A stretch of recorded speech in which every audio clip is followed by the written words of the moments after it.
1944. Sur le front de l'Est, un nouveau char soviétique fait son apparition. Équipé d'un canon de 85 mm adapté des armes anti-aériennes, le T-34-85 devient la réponse de l'Union soviétique aux redoutables Panther et Tiger allemands. Cette machine de guerre va changer l'équilibre des forces et contribuer à décider le destin de la Seconde Guerre mondiale. Voici son histoire. L'été 1943, la bataille de Koursk vient de s'achever dans le sang et la fumée. Sur les champs dévastés de la steppe russe, les équipages soviétiques découvrent une vérité amère.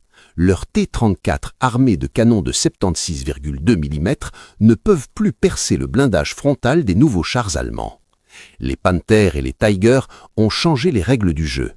À 1000 mètres de distance, un obus soviétique ricoche sur l'acier allemand. À 800 mètres, le même résultat. Il faut s'approcher à moins de 500 mètres, parfois 300, pour avoir une chance.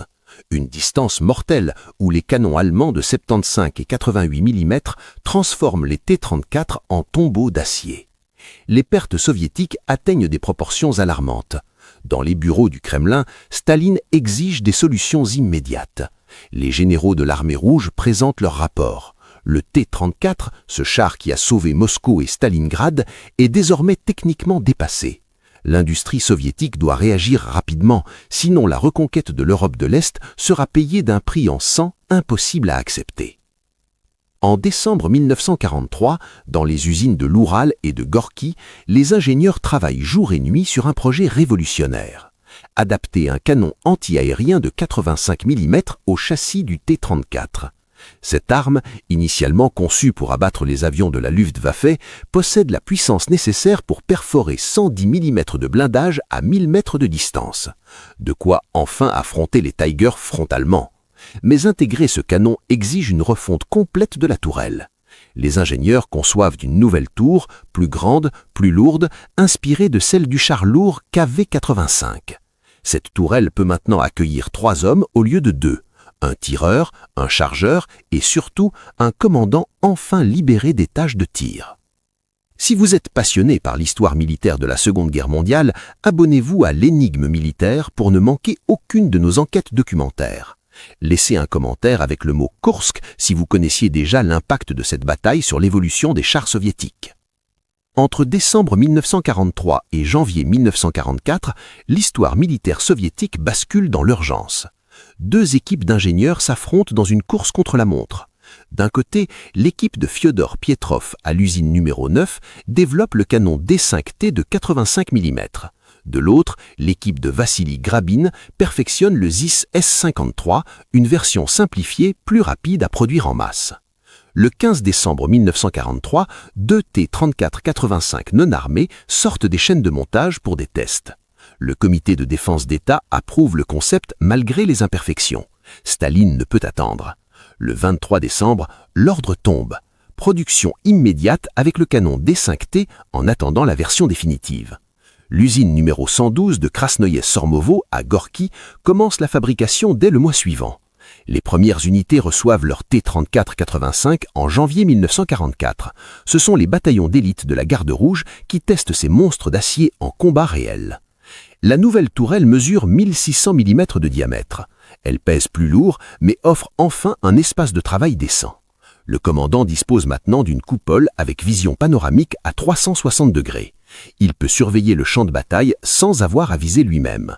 Cette modification apparemment simple change radicalement l'efficacité au combat. En mars 1944, la version définitive entre en production massive.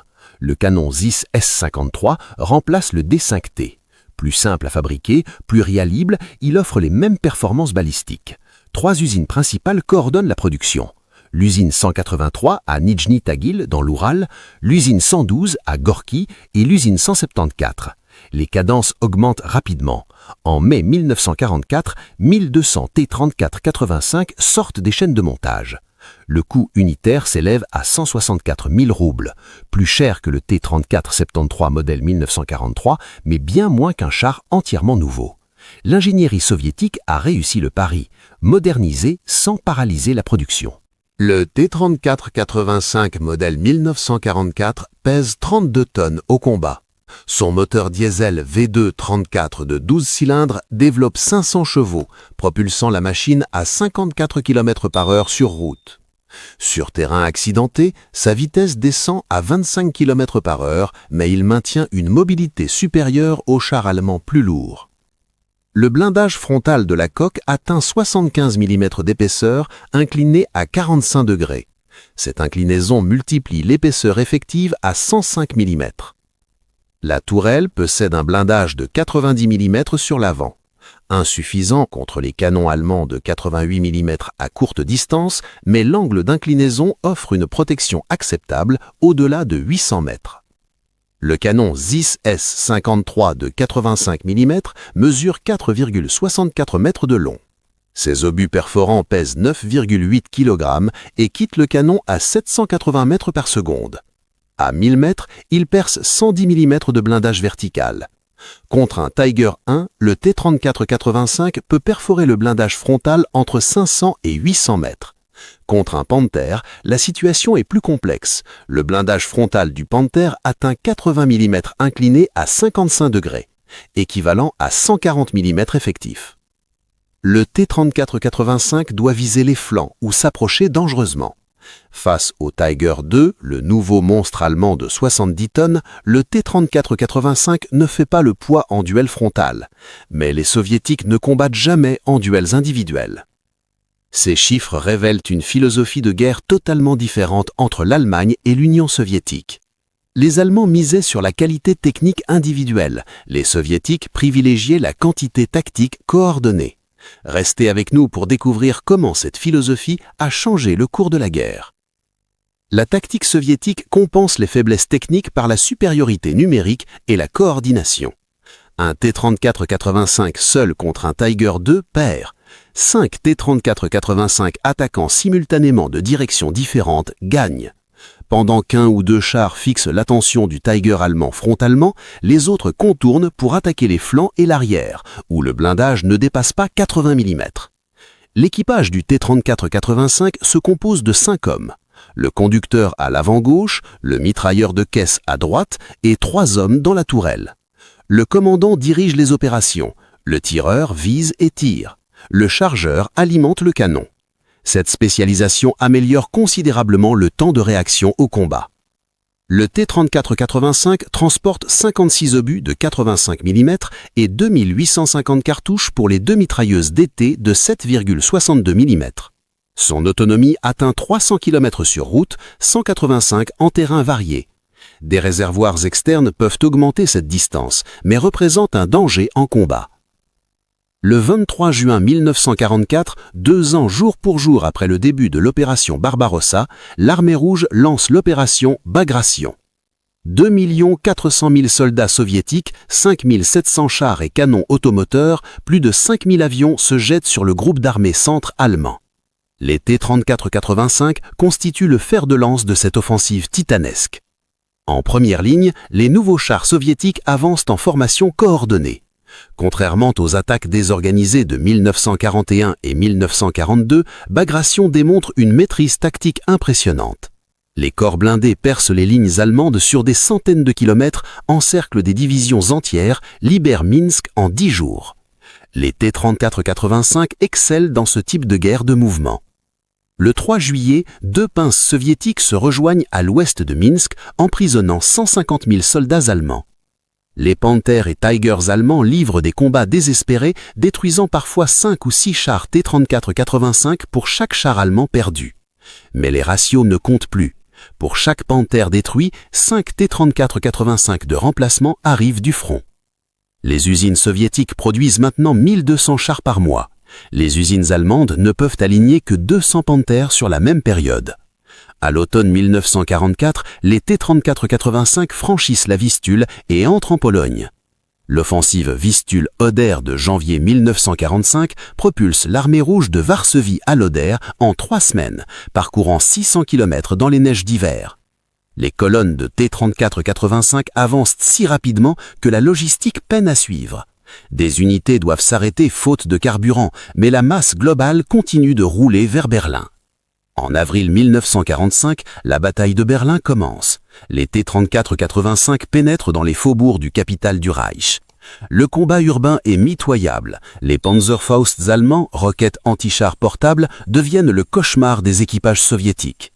Les T-34-85 se dotent de protections improvisées, des cadres de lisse soudés sur les tourelles pour faire exploser les Panzerfaust à distance, des planches de bois fixées sur les flancs, des sacs de sable empilés sur les blindages. Le 2 mai 1945, Berlin capitule. Des T-34-85 stationnent devant le Reichstag en ruine. Entre juin 1944 et mai 1945, 22 559 T-34-85 ont été produits pendant la guerre. Les statistiques allemandes sont éloquentes. Pour tout le conflit, seulement 6 557 Panthers et 2027 Tigres de tous les types ont été construits. Mai 1945, l'Europe est en ruine. Le T-34-85 est devenu le char standard de l'armée rouge. Mais son histoire ne s'arrête pas avec la capitulation allemande. En août 1945, pendant l'offensive soviétique en Mandchourie contre l'armée japonaise, les T-34-85 démontrent une nouvelle fois leur efficacité. Les chars japonais de type 97 Shia, avec leur blindage de 25 mm et leurs canons de 57 mm, ne peuvent rien contre eux. La campagne de Mandchourie dure 14 jours. Les T-34-85 parcourent des centaines de kilomètres dans les déserts et les montagnes, écrasant toute résistance. Après la guerre, la production continue jusqu'en 1946 en Union soviétique, atteignant en total de 25 000 unités. La Pologne produit 1380 exemplaires sous licence entre 1951 et 1955. La Tchécoslovaquie en fabrique 3185 entre 1951 et 1958. La Chine développe sa propre version, le type 58. Au total, plus de 55 000 T-34-85 sortent des usines dans le monde. Le T-34-85 devient le char principal du pacte de Varsovie jusqu'à l'arrivée du T-54 au milieu des années 1950. Il participe à tous les conflits de la guerre froide. Guerre de Corée en 1950, où 150 T-34-85 nord-coréens affrontent les Sherman américains, soulèvement de Berlin-Est en 1953, insurrection de Budapest en 1956, guerres israélo-arabes, guerre du Vietnam, conflits africains. Dans certains pays, le T-34-85 reste en service actif jusque dans les années 1990. Le coût de production avait chuté à 142 000 roubles en 1945, presque moitié moins que le modèle original de 1941. Cette efficacité économique explique sa longévité. Les analystes militaires considèrent le T-34-85 comme l'un des chars les plus influents de l'histoire. Il n'était pas le plus puissant, ni le mieux blindé, ni le plus rapide, mais il représentait l'équilibre optimal entre puissance de feu, protection et mobilité, tout en restant simple à produire et à entretenir. Cette philosophie industrielle a inspiré toutes les conceptions de chars d'après-guerre. Le général allemand Ewald von Kleist avait raison quand il déclarait que le T-34 était le meilleur char du monde. Le T-34-85 a perfectionné ce concept, ajoutant la puissance de feu nécessaire pour dominer les champs de bataille de 1944 et 1945. Il a brisé les lignes allemandes non pas par la supériorité technique individuelle, mais par la supériorité industrielle collective, la doctrine tactique intelligente et le courage de millions de tankistes soviétiques qui l'ont mené au combat. Vous venez de découvrir l'histoire fascinante du T-34-85, le char qui a contribué à la chute du Troisième Reich. Quelle bataille ou quel équipement militaire de la Seconde Guerre mondiale aimeriez-vous que nous explorions dans notre prochain documentaire? Partagez votre avis en commentaire et n'oubliez pas de vous abonner à l'Énigme militaire pour continuer à percer les secrets de l'histoire militaire mondiale. Des centaines d'heures de recherche historique sont nécessaires pour chaque documentaire. Votre abonnement nous permet de continuer ce travail de mémoire.